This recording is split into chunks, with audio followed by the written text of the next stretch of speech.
मानधाता बोले कि हे वशिष्ठ जी, यदि आप मुझ पर कृपा करें तो किसी ऐसे व्रत की कथा कहिए जिससे मेरा कल्याण हो।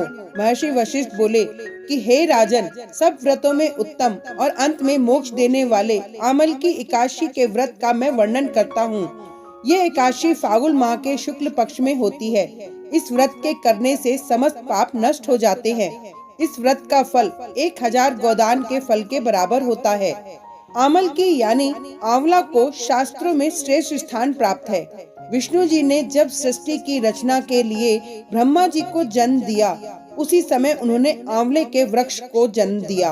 आंवले को भगवान विष्णु ने आदि वृक्ष के रूप में प्रतिष्ठित किया है। इसके हर अंग में ईश्वर का स्थान माना गया है। आमल की एकादशी को रंग भरी एकादशी भी कहा जाता है। अब मैं आपसे एक पौराणिक कथा कहता हूँ, आप ध्यान पूर्वक सुनिए। एक वैदिश नाम का नगर था, जिसमें ब्राह्मण, क्षत्रिय, वैश्य और शूद्र चारों वर्ण आनंद सहित रहते थे। उस नगर में सदैव वेद ध्वनि गूंजा करती थी। पापी, दुराचारी तथा नास्तिक उस नगर में कोई नहीं था। उस नगर में चैत्रथ नाम का एक चंद्रवर्षी राजा राज्य करता था। वह अत्यंत विद्वान तथा धर्मी था। उस नगर में कोई भी व्यक्ति दरिद्र व कंजूस नहीं था। सभी नगरवासी विष्णु भक्त थे और आबाल वृद्ध स्त्री पुरुष एकादशी का व्रत किया करते थे। एक समय फागुन मास के शुक्ल पक्ष की अमल की एकादशी आई। उस दिन राजा, प्रजा तथा बाल वृद्ध सबने हर्ष पूर्वक व्रत किया। राजा अपनी प्रजा के साथ मंदिर में जाकर पूर्ण कुंभ स्थापित करके धूप, दीप, नैवेद्य, पंचरत्न आदि से धात्री का पूजन करने लगे और इस प्रकार स्तुति करने लगे। एकादशी जी की आरती।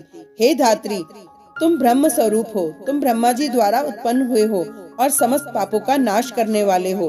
तुमको नमस्कार है। अब तुम मेरा अर्थ स्वीकार करो। तुम श्री रामचंद्र जी द्वारा सम्मानित हो। मैं आपकी प्रार्थना करता हूँ, अतः आप मेरे समस्त पापों का नाश करो।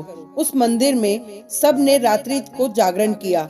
रात के समय वहाँ एक बहेलिया आया, जो अत्यंत पापी और दुराचारी था। वह अपने कुटुंब का पालन जीव हत्या करके किया करता था। भूख और प्यास से अत्यंत व्याकुल वह बहेलिया इस जागरण को देखने के लिए मंदिर के एक कोने में बैठ गया और विष्णु भगवान तथा एकादशी महात्म्य की कथा सुनने लगा।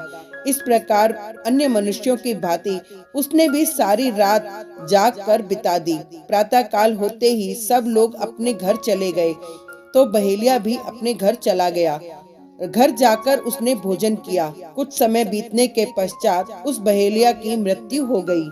मगर उस आमल की एकादशी के व्रत तथा जागरण से उसने राजा विदुरथ के घर जन्म लिया और उसका नाम वसुरथ रखा गया। युवा होने पर वह चतुरंगिनी सेना के समान तथा धन धान्य से युक्त होकर 10,000 ग्रामों का पालन करने लगा। वह तेज में सूर्य के समान, कांति में चंद्रमा के समान, वीरता में भगवान विष्णु के समान और क्षमा में पृथ्वी के समान था। वह अत्यंत धार्मिक, सत्यवादी, कर्मवीर और विष्णु भक्त था। वह प्रजा का समान भाव से पालन करता था। दान देना उसका नित्य कर्तव्य था। एक दिन राजा शिकार खेलने के लिए गया। देवयोग से वह मार्ग भूल गया और दिशा ज्ञान न रहने के कारण उसी वन में एक वृक्ष के नीचे सो गया। थोड़ी देर बाद पहाड़ी मलेच्छ वहां आ गए और राजा को अकेला देखकर मारो मारो शब्द करते हुए राजा की ओर दौड़े। मलेच्छ कहने लगे कि इसी दुष्ट राजा ने हमारे माता पिता, पुत्र पौत्र आदि अनेक संबंधियों को मारा है तथा देश से निकाल दिया है, अतः इसको अवश्य मारना चाहिए। ऐसा कहकर वह मलेच्छ उसी राजा को मारने दौड़े और अनेक प्रकार के अस्त्र शस्त्र उसके ऊपर फेंके। वे सब अस्त्र शस्त्र राजा के शरीर पर गिरते ही नष्ट हो जाते और उनका वार पुष्प के समान प्रतीत होता। अब उन मलेच्छों के अस्त्र शस्त्र उल्टा उन्हीं पर प्रहार करने लगे, जिससे वे मूर्छित होकर गिरने लगे। उसी समय राजा के शरीर से एक दिव्य स्त्री उत्पन्न हुई। वह स्त्री अत्यंत सुंदर होते हुए भी उसकी भ्रुकुटी टेढ़ी थी। उसकी आंखों से लाल लाल अग्नि निकल रही थी, जिससे वह दूसरे काल के समान प्रतीत होती थी। वह स्त्री मलेच्छों को मारने दौड़ी और थोड़ी ही देर में उसने सब मलेच्छों को काल के गाल में पहुंचा दिया।